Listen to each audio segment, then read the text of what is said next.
My name is Eleanor. I am 89 years old, and I used to believe life was something you prepared for, like a holiday you saved up to enjoy properly. For most of my years, I lived in waiting, waiting for the right moment, waiting until things were calmer, waiting until I had more time, more money, more energy, more certainty. I told myself I was being responsible. Now I understand I was being afraid. When I was young, I bought a beautiful porcelain dinner, set with tiny gold details around the edges. It cost more than I could comfortably afford, but I convinced myself it was an investment in a future full of special occasions. This will be for holidays, I said. This will be for guests. This will be for when life finally slows down. So I wrapped it carefully and stored it in the cabinet. For 42 years. Everyday meals were eaten on chipped plates and mismatched bowls. The good dishes were waiting for a moment that always seemed just ahead of me. Birthdays passed. Anniversaries passed. Friends moved away. Parents grew old. And the plates stayed wrapped. I did the same with a beautiful blue dress I bought when I was 35. It fit me perfectly. I felt elegant when I tried it on in the store mirror, but it felt too nice for an ordinary day. I'll wear it to something special, I thought. So I hung it in the back of my closet. Life, of course, kept happening. Work was busy. Children were growing. Bills needed paying. There was always something practical that needed attention. The special days never seemed special enough. Years later, when I finally reached for that dress, it no longer fit my body. My waist had thickened. My shoulders had stiffened. My reflection was someone older than the woman who bought it. The fabric still smelled new. My youth did not. This is what I learned too late. When you save joy for later, later often steals it. I lived as if happiness was something fragile that needed protecting, like fine china that might break if used too often, like beauty that should be preserved for the perfect moment. But life isn't a museum, it's a kitchen, it's messy, it's imperfect, it's meant to be lived in. I thought I was honoring good things by saving them. What I was really doing was denying myself the right to enjoy my own life. The syndrome of someday is very convincing. Someday when work is easier. Someday when the kids are older. Someday when money feels safer. Someday when I'm less tired. Someday when everything is in order. But everything is never in order. There is always another problem waiting behind the one you just solved. There is always another responsibility standing in line. I kept postponing pleasure because it felt irresponsible. Now I realize the real irresponsibility was postponing living. One winter afternoon, when I was 73, I slipped on the icy steps outside my house and broke my hip. I spent weeks in the hospital staring at white ceilings and listening to machines breathe for me. That was the first time in decades that life forced me to slow down. And in that stillness, I began thinking about all the days I rushed through.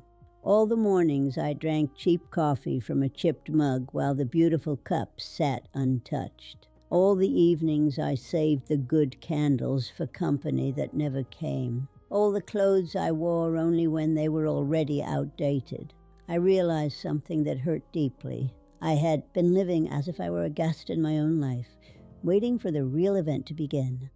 But the real event was every ordinary day I kept skipping over. No one tells you this when you're young, so I will tell you now. You do not get extra years for being practical. You do not receive a reward for suffering through life efficiently. You are not handed a bonus chapter called, "Now you can finally enjoy it." Time doesn't work like that.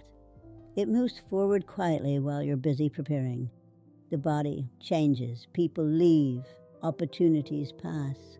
And one day you look around and realize the future you were saving everything for has become the past. I used to think joy should be earned, that after enough hard work, after enough sacrifice, after enough responsibility, I would finally deserve comfort and beauty and rest.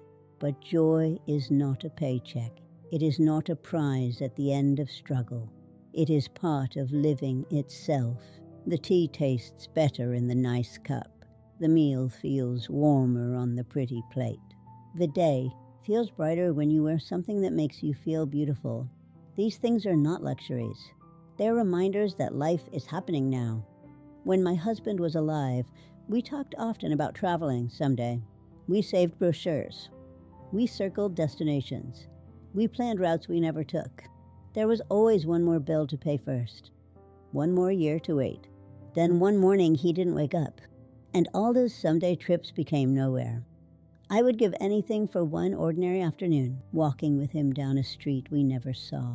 Not a luxury resort, not a perfect vacation, just time.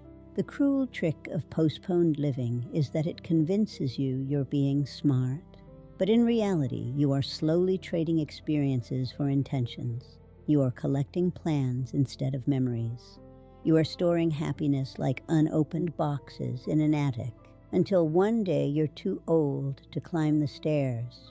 I finally used the good plates when I turned 80. They felt heavier than I remembered. The gold edges had faded slightly, and strangely, they didn't make the meal feel special. What made it sad was knowing how many thousands of dinners I had already lived without them. Objects don't age the way people do. They wait, we don't. If you are listening to me and thinking, I do this too, then please hear me clearly. Wear the nice dress to the grocery store. Light the expensive candle on a random Tuesday. Drink from the good glass. Use the good plates. Stop saving your life for an imaginary future. There will always be another reason to wait, but there may not always be another year, another season, another chance.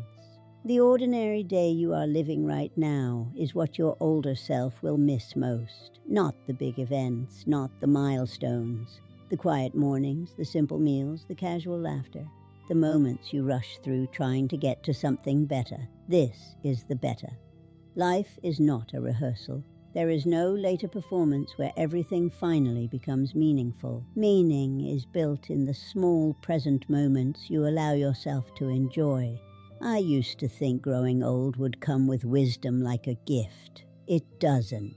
It comes with regret, unless you choose differently while you still can. So please don't wait. Don't postpone joy until you are thinner, richer, calmer, freer, or less busy. Busy never ends, problems never finish, but life keeps moving. Someday is a beautiful lie. Today is the truth. And today is all you are ever promised, if you take one. If there is one thing from my story, let it be this. Stop living as if happiness is fragile and rare. It is meant to be used, just like the good plates, just like the beautiful dress, just like this moment. Because one day you will be old like me, looking back not at the things you saved, but at the days you let slip away. And you will wish you had lived them more fully, not later, now.